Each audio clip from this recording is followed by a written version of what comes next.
Part 3 के starting यूना के एक ड्रीम से होती है जिसमें वो देखती है कि किसी ने कोई अनजान व्यक्ति आके उसके मास्टर ग्लो को मार के चला गया है और ये देखते ही वो बहुत ही ज़्यादा डर जाती है और सपने से उठ जाती है। स्कूल का एक सीन दिखाया जाता है जहाँ पे चाजीवू यूना को खुश करने की कोशिश कर रहा होता है। तभी एक लड़की यूना से टकरा जाती है और यूना की गलती होने पर भी वो लड़की ही बार बार उससे माफ़ी मांग रही होती है, जिसके ऐसे अजीब व्यवहार को चाजीवू और यूना भी नोटिस करते हैं। इस लड़की का नाम जी हुई होता है जो हर वक्त डरी सहमी सी रहती थी क्योंकि इसकी क्लास की कुछ लड़कियां इसको बुली किया करती थी। अब स्कूल का एक सीन दिखाया जाता है जहाँ पे ये सारी लड़कियां बास्केटबॉल प्रैक्टिस कर रही होती हैं, लेकिन ये सारी लड़कियां बॉल उस जी हुई के सिर पे मार रही हुई होती हैं, जिसको उसकी टीचर भी नोटिस करती है और तभी कोच आके इन सबको डांटने लगती है। लेकिन ये सारी लड़कियां कहती हैं कि अरे ये तो मेरी फ्रेंड है कोच, और हम सब ऐसे ही खेलते हैं। वो कोच उस जी हुई से एक बार पूछती भी है कि क्या ये सच बोल रही हैं। जो ये इतनी डरी हुई होती है कि वो बोलती है कि हाँ ये सब मेरी फ्रेंड है और हम ऐसे ही खेलते हैं। जिनकी ये सारी हरकतें दूर खड़े हुए सियोल और यूना भी देख रहे होते हैं। अब जी हुई वॉशरूम जाती है और अपने कपड़े साफ करने लगती है। तभी वहाँ पे एक लड़की खड़ी हुई होती है जो कहती है कि तुम इतना डरती क्यों हो, तुम जितना डरोगी वो तुम्हें उतना ही डराएंगे, इसलिए तुम डरना छोड़ दो, अपने लिए स्टैंड लेना सीखो। और ऐसा बोल के वो लड़की चली जाती है। तभी जी हुई को वही बुली गैंग कॉल करती है और उनके लिए कुछ सामान मंगाती है, जिसे लेने के लिए वो दौड़ी दौड़ी कैंटीन में जाती है और एक बार फिर से यूना से भिड़ जाती है। यूना भी उसका पीछा करते हुए ग्राउंड तक पहुंच जाती है। देखती है कि वो लड़कियां अभी भी उसे बुली कर रही होती हैं कि एक चॉकलेट तुम कम लेकर आई, और यही रीज़न बना के वो उसे फिर से मारने लगती हैं। तभी यूना अपनी जादुई शक्ति का यूज़ करते हुए उनके सारे फ्रूट को ऊपर गिरा देती है और उनके जिससे उनके हाथ भी जल जाते हैं। और यूना जब अपनी जादुई शक्ति का यूज़ करती रहती है तभी वहाँ से एक लड़की गुजरते हुए उसे ऐसा करते हुए देख लेती है, जिसे देख के यूना बहुत ही ज़्यादा शॉक्ड हो जाती है। ये बात यूना चाजीवू और सियोल को बताती है कि क्या इस लड़की ने सब कुछ देख लिया, तो ये दोनों कहते हैं कि बिल्कुल नहीं देखा होगा, वरना ये इतना नॉर्मल एक्ट नहीं करती। जिसे देख के यूना कहती है हाँ तुम सच कह रहे हो, नहीं ही देखा होगा।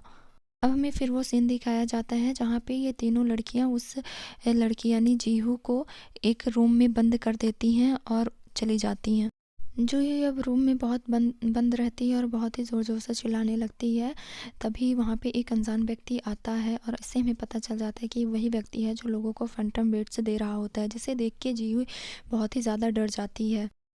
तभी उन 3 दुष्ट लड़कियों में से एक दुष्ट लड़की को याद आता है कि वो अपना बैग उस रूम में ही छोड़ आई है, जिसे लेने के लिए वह जाती है, लेकिन वहाँ पे एक अजीब-सी आकृति देख के वो बहुत ही ज़्यादा डर जाती है। क्लास में सभी जगह ये अफ़वाह फैल जाती है कि कुछ लड़कियों ने रात में भूत को देखा है। डर गई हैं और वो इतना डर गई हैं कि वो हॉस्पिटल में भर्ती हैं।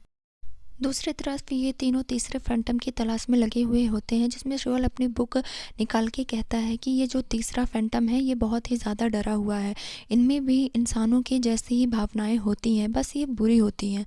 और ये जो तीसरा फैंटम है वो एक बुरा व्यक्ति है, लेकिन ये बहुत ही ज़्यादा डरा हुआ है, तो ये ऐसे व्यक्ति को काबू में करेगा जो बहुत ही ज़्यादा डरता है। तो हमें ऐसे स्टूडेंट की खोज करनी चाहिए जो बहुत ही ज़्यादा डरा डरा सा रहता है।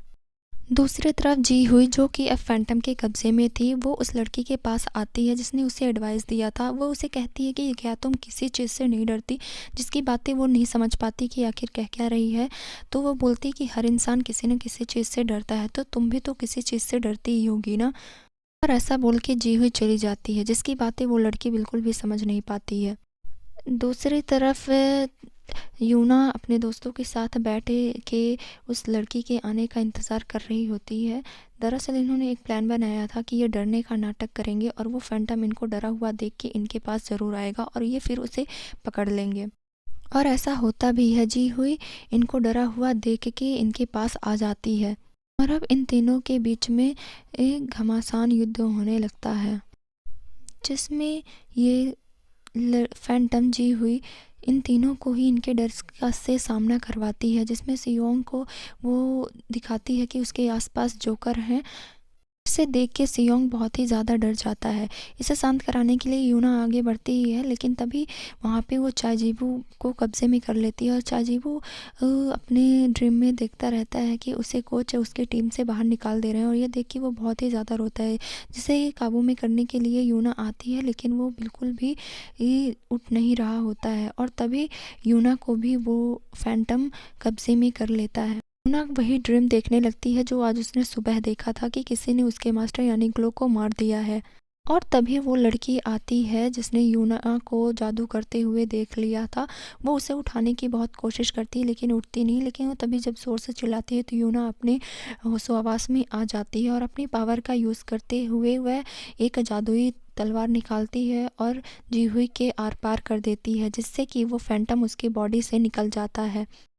अब ये तीनों उस लड़की से पूछते हैं कि आखिर तुम्हें कैसे पता ये सारी चीज़ें और अभी तक तुम नाटक क्यों कर रही थी कि तुम्हें कुछ नहीं पता है। तो ये लड़की कहती है कि अगर तुम सरेआम जादू का यूज़ करोगी तो मुझे तो पता लगेगा ही ना। जिसमें सियोन बताता है कि ये कितना डरावना था अपने ही डर को एक बार जीना। तभी बड़ी ही चौड़ में चाजीवू कहता है कि अरे ये तो मेरे लिए बहुत ही आसान था, ये इतना ही डरावना नहीं था। तभी वो लड़की कहती है कि तभी तुम बिल्कुल बच्चे की तरह ज़ोर ज़ोर से आवाज़ें करके रो रहे थे और ऐसे ही बात करते हुए ये दोनों आपस में बहस करने लगते हैं। तभी वो लड़की पूछती है कि अभी 4 फैंटम्स तो और पकड़ने हैं, अभी तो हमने सिर्फ 3 ही पकड़े हैं, तो चलो क्यों ना अब हम एक टीम बना लें और इन 4 फैंटम्स को पकड़ लें। जिसे सुन के ये तीनों ओके बोलते हैं और इसी के साथ पार्ट 3 एंड हो जाता है। Thank you for watching and please subscribe my channel for more videos. Thank you.